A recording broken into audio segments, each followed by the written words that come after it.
ప్రభువైన యేసుక్రీస్తు నామములో మీకు సమాధానం కలుగునుగాక. షలోం. 50వ కీర్తన 23వ వచనము. స్తుతియాగము అర్పించువాడు నన్ను మహిమపరచుచున్నాడు. స్తుతి మన జీవితంలో స్థితిని పరిస్థితిని మార్చివేస్తుంది. నేను అనేక సందర్భాల్లో జ్ఞాపకం చేశాను. దావీదుని దేవుడు అంతగా ఆశీర్వదించడానికి గల కారణం ఏంటి అంటే, ఎప్పుడూ దేవుని స్తుతిస్తూ ఉండేవాడు, దేవుని ఆరాధించేవాడు. దేవుడు చేసిన మేలులో ఏవి కూడా మర్చిపోయేవాడు కాదంట. గమనించండి ప్రియులారా, ఈరోజు అనేక మంది జీవితాల్లో ఈ మాట చెప్పడానికి బాధపడుతున్నానో కృతజ్ఞతాహీనులుగా ఉంటూ ఉన్నారు.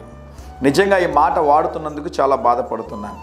దేవుడు వారి జీవితంలో వారు ఊహించని మేలులు, అద్భుతాలు, ఆశ్చర్యకార్యాలు, ఎన్నో కార్యాలు దేవుడు చేసి ఉండగా, ప్రస్తుతం ఉన్నటువంటి చిన్న సమస్యను బట్టి, వారికి ఉన్నటువంటి చిన్న కష్టాన్ని బట్టి, వారికి ఉన్నటువంటి చిన్నదని నేను చెప్పను, ఒకవేళ పెద్దదే కూడా అయ్యి ఉండొచ్చేమో, కానీ అంతకుముందు దేవుడు చేసిన మేలుల్ని మర్చిపోయి ఇప్పుడున్నటువంటి సమస్యను బట్టి వారు కృంగిపోతూ బాధపడుతూ ఉండడం ద్వారా ప్రయోజనం లేదు అని దేవుని సేవకుడిగా తెలియజేస్తున్నాను.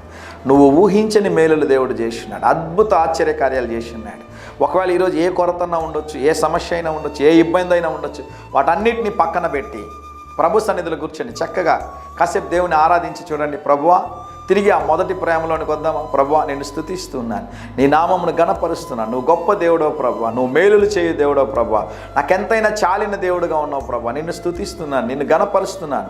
Lord we bless your name చెప్పి చూడండి. పరిస్థితులు మారడం మీరు చూస్తారు. ఘనమైన కార్యాలు దేవుడు జరిగిస్తాడు. స్తుతి యాగము అర్పించువాడు దేవుని మహిమపరుస్తూ ఉన్నాడు. నువ్వు దేవుని మహిమపరచాలనుకుంటే చక్కగా దేవుని స్తుతించండి. కష్టాల్లో ఉన్న, ఇబ్బందుల్లో ఉన్న, సమస్యల్లో ఉన్న, ఇరుకులో ఉన్న వాటన్నిటిని పక్కన పెట్టి దేవుని స్తుతించడానికి ప్రయత్నం చేయండి. దేవుడు మీ మీద మెండైన దీవెనలు కుమ్మరిస్తాడు.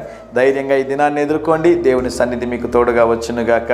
ప్రియ పరలోకపు తండ్రి, మా ప్రియులు ఈరోజు తలపెట్టే కార్యం అంతట్లో జయమును అనుగ్రహించి మీ సన్నిధిని వారికి తోడుగా ఉంచుమని యేసు నామములో ప్రార్థిస్తున్నాము తండ్రి.